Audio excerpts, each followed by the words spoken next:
만약에 어느 날 갑자기 회사가 여러분 동의도 없이 휴가를 줄이겠다고 한다면 어떠실 것 같아요? 그러면서 하는 말이 이게 뭐 사회적으로 다 합리적인 거니까 괜찮습니다. 이러면요. 너무 황당하겠죠. 네, 황당하죠.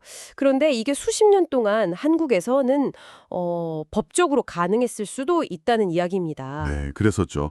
하지만 이제는 아닙니다. 맞아요. 오늘 저희가 함께 깊이 파고들 자료들이 바로 이 오랜 권행을 뒤집은 대법원의 아주 중요한 판결에 대한 기사들인데요. 무려 34년 동안 한국의 노사관계를 지배해온 하나의 큰 원칙이 마침내 깨진 겁니다. 정말 정말 큰 변화죠. 그래서 오늘 이 시간에는 도대체 어떤 사건 때문에 이 판결이 나오게 된 건지, 그리고 그 논란의 중심에 있었던 사회통념상 합리성이라는 게 정확히 무슨 뜻이었는지, 또 대법원은 왜 30년 넘게 유지해온 입장을 바꿨는지 쏙쏙들이 한번 파헤쳐 보겠습니다. 네. 그리고 마지막엔 대법원이 남겨둔 예상치 못한 새로운 불씨까지 짚어볼 테니 끝까지 집중해 주시면 좋겠습니다. 자, 그럼 이 모든 이야기의 시작점으로 한번 가보죠. 2004년 현대자동차에서 시작된 일입니다. 당시 사회적으로 주 5일제가 막 도입되면서 저녁이 있는 삶, 뭐 이런 기대가 커지던 때였잖아요. 네, 맞아요. 그런 분위기였죠. 그런데 현대차의 과장급 이상 간부 사원들에게는 조금 다른 변화가 찾아왔다고요. 그렇습니다. 회사가 간부 사원들에게만 적용되는 새로운 간부 사원 취업 규칙이라는 걸 만들었어요. 간부 사원들만요? 네. 핵심 내용이 두 가지였는데요. 하나는 매달 하루씩 주어지던 월차 휴가를 없애는 것. 다른 하나는 연차 휴가 일수를 최대 25일로 제한하는 거였습니다. 누가 봐도 직원 입장에서는 조건이 나빠지는 명백히 불리한 변경이었네요. 그렇죠. 휴가가 줄어드는 건데 당연히 불리한 거죠. 그런데 법적으로 회사가 이렇게 직원에게 불리하게 규칙을 바꾸려면 어떤 절차를 거쳐야 하는 건가요? 뭐 마음대로 할 수는 없는 거잖아요. 물론입니다. 근로기준법 제94조에 아주 명확하게 규정되어 있습니다. 직원에게 불리하게 취업 규칙을 바꾸려면 반드시 근로자 과반수로 조직된 노동조합, 만약 그런 노조가 없다면 근로자 과반수의 집단적 동의를 받아야만 합니다. 집단적 동의. 네, 여기서 핵심은 집단적이라는 거예요. 그러니까 개개인에게 따로따로 동의를 받는 게 아니라 전체 직원들의 과반수가 찬성해야 한다는 거군요. 정확합니다. 그런데 현대차는 이 절차를 지켰나요? 바로 그 지점에서 문제가 시작된 겁니다. 당시 현대차에는 전체 근로자 과반이 가입한 노조가 있었거든요. 네. 그런데 그 노조의 동의를 받지 않았어요. 안 받았군요. 네. 대신에 규칙 변경의 직접적인 대상이었던 간부사원들 한 6,600명 정도 됐는데 그중 89%에게 개별적으로 동의서를 받았죠. 거의 90%한테 받았으면 회사는 이 정도면 충분하다 이렇게 생각했겠네요. 바로 그거죠. 결국 일부 직원들이 이걸 문제 삼았군요. 이건 절차를 어긴 무효인 규칙이다. 그러니 회사가 그동안 안 준 연월차 휴가 수당을 달라면서 2014년에 소송을 냈고 이 사건이 1심, 2심을 거쳐 대법원까지 가는데 무려 9년이나 걸린 거군요. 네, 9년이라는 긴 시간이죠. 아니 근데 여기서 좀 이상한 점이 있어요. 방금 말씀하셨듯이 법 조항만 보면 집단적 동의 안 받았으니 무효. 딱 이렇게 간단하게 끝날 문제 같은데 네, 그렇죠. 간단해 보이죠. 대체 왜 이게 30년 넘게 논란이 되고 이사건도 9년이나 걸린 건가요? 아주 날카로운 질문입니다. 바로 그 이유가 사회통념상 합리성이라는 1989년부터 이어진 아주 오래된 대법원 판례 때문이었습니다. 사회통념상 합리성이요? 네, 과거 법원은 이렇게 판단해 왔어요. 설령 법에서 정한 집단적 동의 절차를 거치지 않았더라도 변경된 내용 자체를 뜯어보니 사회통념에 비추어 볼 때 합리성이 있다면 그 변경은 유효하다. 잠깐만요. 그게 무슨 말이죠? 절차를 안 지켰어도 내용만 합리적이면 괜찮다고요? 이거 약간 집주인이 세입자 동의도 없이 월세를 올려놓고는 주변 시세랑 비교하면 이게 합리적인 금액이니 그냥 내세요 라고 주장하는 거랑 비슷한 느낌인데요. 정확한 비유입니다. 바로 그 논리가 수십 년간 기업의 노무 관행에 막강한 영향을 미친 겁니다. 법원의 판단 기준이 절차를 지켰는가에서 내용이 합리적인가로 옮겨가 버린 거죠. 예를 들어 박근혜 정부 시절에요. 정부가 임금 피크제나 성과연봉제를 좀 쉽게 도입하려고 발표했던 취업규칙 해석 및 운영 지침이라는 게 있었거든요. 네, 기억납니다. 이 지침의 핵심 논리도 바로 이 사회통념상 합리성이었어요. 노조가 아무리 반대해도 회사의 임금체계 개편안이 합리적이라고 법원이 판단해주면 동의 절차를 건너뛸 수 있다는 신호를 준 셈이죠. 누구에게 합리적인지에 따라 결과가 완전히 달라질 수 있겠네요. 회사 입장에서는 합리적이지만 직원 입장에서는 아닐 수 있으니까요. 맞습니다. 결국 최종 판단은 법원의 몫이 되는 거고 당사자들은 결과를 예측하기가 정말 어려웠겠습니다. 바로 그 점이 법적 안정성을 크게 해치는 요인이었습니다. 사실상 힘의 논리가 작용할 여지를 열어준 셈이었죠. 회사가 이건 합리적이다라고 주장하면 개별 근로자들이나 힘이 약한 노조가 아니다라고 맞서 싸우기가 현실적으로 너무 어려웠으니까요. 자, 그럼 이 기나긴 논쟁에 마침표를 찍은 대법원의 판단을 살펴보죠. 여기서 정말 드라마틱한 반전이 일어납니다. 무려 34년 동안 철옹성처럼 유지되던 그 사회통념상 합리성 원칙을 대법원 전원합의체가 완전히 뒤집어버린 거죠. 네. 이건 정말 큰 사건 아닌가요? 네, 법조계에서는 역사적인 판결이라는 평가까지 나옵니다.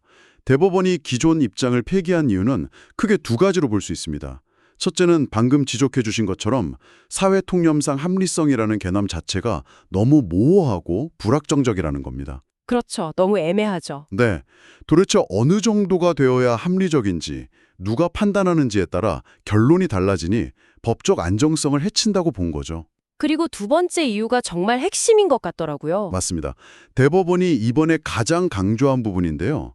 근로자의 집단적 동의권은 헌법 제32조 3항과 근로기준법이 보장하는 매우 중요한 절차적 권리라고 못을 박았습니다. 절차적 권리. 네, 즉 법에 명시된 이 중요한 절차적 정당성을 내용의 합리성이라는 불분명한 개념으로 무시하거나 건너뛰어서는 절대로 안 된다는 원칙을 다시 세운 겁니다. 아하, 그러니까 내용이 아무리 좋아 보이고 합리적으로 보여도 애초에 약속된 절차, 즉 집단적 동의라는 과정을 거치지 않았다면 그건 시작부터 잘못된 것이니 인정할 수 없다, 이런 거군요. 정확합니다. 과정을 무시한 결과는 정당화될 수 없다는 아주 분명한 메시지네요. 그렇습니다. 대법원의 메시지는 아주 분명해진 거죠. 근로조건을 정하고 바꾸는 것은 사용자가 일방적으로 결정할 사안이 아니라 그 영향을 직접 받는 근로자들을 설득하고 동의를 구하는 그런 민주적인 과정을 통해 이루어져야 한다는 대원칙을 재확인한 겁니다. 이 판결이 나오자마자 예상대로 반응이 극명하게 엇갈렸습니다. 노동계와 경영계의 입장이 완전히 달랐죠. 네, 노동계는 당연히 크게 환영했습니다. 한국노총 같은 곳에서는 즉각 성명을 냈는데요. 그동안 사회통념상 합리성 법리가 사용자의 일방적인 근로조건 변경을 정당화하는 수단으로 악용되어 왔다고 비판했어요. 아, 그동안 쌓인 게 많았군요. 그렇죠. 이번 판결로 사용자가 노조를 무력화하고 일방적으로 규칙을 바꾸려는 시도가 줄어들기를 기대한다고 밝혔죠. 반면에 경영계는 거의 패닉에 가까운 반응을 보인 것 같아요. 맞습니다. 한국경총 같은 경영계 단체들은 상당한 유감을 표명했습니다. 그들은 기존의 사회통념상 합리성 법리가 한국 노동법의 경직성을 완화해주는 일종의 숨통 역할을 해왔다고 봤거든요. 아, 그렇게 볼 수도 있겠네요. 그런데 대법원이 너무 경직된 판결을 내리는 바람에 앞으로 급변하는 산업 환경에 맞춰서 임금체계 개편이나 직무 조정을 하기가 너무 어려워졌다 이렇게 우려하는 겁니다. 실제로 법조계에서는 이 판결의 파장이 굉장히 클 거라고 보더군요. 특히 윤석열 정부가 추진 중인 직무급제나 성과급제 도입 같은 임금체계 개편에 직접적인 영향을 미칠 거라는 분석이 많아요. 맞습니다. 그런 개편은 보통 기존 직원 중 일부에게는 불리하게 작용할 수밖에 없거든요. 그렇죠. 예전 같으면 이 개편은 사회적으로 합리적이다라고 주장하면서 밀어붙일 여지가 있었지만 이제는 무조건 근로자 집단의 동의를 얻어야만 하는 거죠. 그 동의를 얻는 과정이 무엇보다도 중요해졌고 또 훨씬 더 어려워진 거네요. 바로 그겁니다. 자, 그럼 이제 모든 게 명확해진 걸까요? 이제 근로자의 동의 없이는 어떤 불이한 변경도 불가능해진 것인가? 이렇게 생각할 수 있는데 대법원이 여기에 아주 복잡하고 미묘한 여지를 하나 남겨두었습니다. 이게 또 다른 논쟁의 시작이 될 것 같아요. 네, 바로 집단적 동의권 남용이라는 새로운 법리를 제시한 부분입니다. 많은 전문가들이 앞으로 새로운 불씨가 될 수 있다고 지적하는 지점이죠. 동의권 남용이랑? 대법원이 사회통념상 합리성이라는 문을 닫는 대신 동의권 남용이라는 새로운 창문을 열어둔 셈입니다. 동의권 남용이라니 단어만 들어서는 좀 낯선데요. 구체적으로 어떤 경우를 말하는 건가요? 대법원이 제시한 기준을 보면 크게 세 가지 요건을 모두 충족해야 합니다. 첫째, 취업 규칙을 바꾸려는 내용의 객관적인 필요성과 합리성이 인정되어야 하고 둘째, 사용자가 동의를 얻기 위해 근로자들을 상대로 진지하게 설득하고 최선의 노력을 다해야 하며, 셋째, 그럼에도 불구하고 노동조합이나 근로자들이 합리적인 이유도 없이 오로지 반대를 위한 반대만 하는 경우입니다. 그러니까 회사가 정말 할 수 있는 모든 노력을 다해서 설득했는데도 직원들이 막무가내로 싫다, 고만한다면 그건 자신들의 동의권이라는 권리를 남용하는 거니까 예외적으로 동의가 없었더라도 변경이 유효할 수 있다. 이런 거군요. 바로 그겁니다. 심지어 대법원은 이런 남용 여부는 사용자가 법정에서 주장하지 않더라도 법원이 직권으로 판단할 수 있다고까지 길을 열어뒀어요. 아, 법원이 직접요? 네. 앞으로 법정에서는 이런 다툼이 벌어질 가능성이 커졌죠. 사용자는 우리는 이렇게까지 노력했는데 노조가 비합리적으로 반대해서 동의를 못 받았다고 주장할 거고요. 그러면 노조는 아니다, 회사의 설득 노력이 부족했고 우리의 반대에는 합리적인 이유가 있다. 이렇게 맞서겠네요. 그렇죠. 그런 식의 공방이 예상됩니다. 결국 사회통념상 합리성이라는 모호한 기준을 없애려고 했더니 합리적 이유 없는 반대나 최선의 노력 같은 또 다른 모호한 기준이 생긴 셈이네요. 네. 자료를 보니까 노동자 측을 대리했던 한 변호사가 이 부분을 두고 대법원이 법률에도 없는 새로운 규정을 하나 만들어낸 셈이라고 비판하기도 했더라고요. 네, 정확히 그 지점에서 비판이 나오고 있습니다. 기존의 불명확성을 해소하려다가 결국 판단의 공을 다시 법원에게 넘기는 또 다른 불씨를 남긴 것 아니냐는 거죠. 앞으로는 이 동의권 남용을 둘러싼 치열한 법적 다툼이 이어지겠군요. 네, 그럴 것으로 보입니다. 오늘 저희가 살펴본 자료들을 정리해 볼 시간이네요.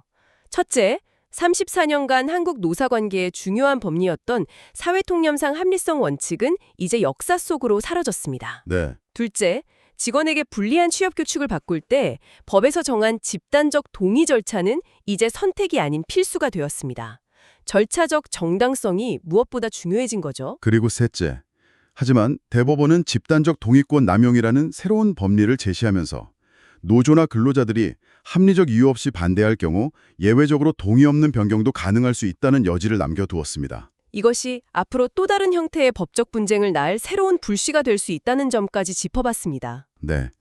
결국 대법원이 내용의 합리성이라는 모호한 기준을 없애고 절차적 동의라는 명확한 기준으로 바꾸려고 한 건데 그 과정에서 또 다른 해석의 여지를 남긴 셈이네요. 맞습니다. 대법원의 고민이 느껴지는 지점이기도 하죠. 여기서 여러분께 생각해 볼 만한 질문을 하나 던지면서 마무리하고 싶습니다. 우리는 모두 각자의 권리를 가지고 있습니다. 하지만 과연 어떤 권리를 행사하는 것이 그 권리의 남용이 되는 순간은 언제일까요? 그리고 그 최종적인 판단은 누가 어떤 기준으로 내려야 가장 공정할까요? 복잡한 이해관계가 얽힌 노사 관계 속에서 모두가 동의할 수 있는 완벽하게 명확한 규칙을 만드는 것이 과연 가능한 일일지 한번 곱씹어 볼 문제입니다.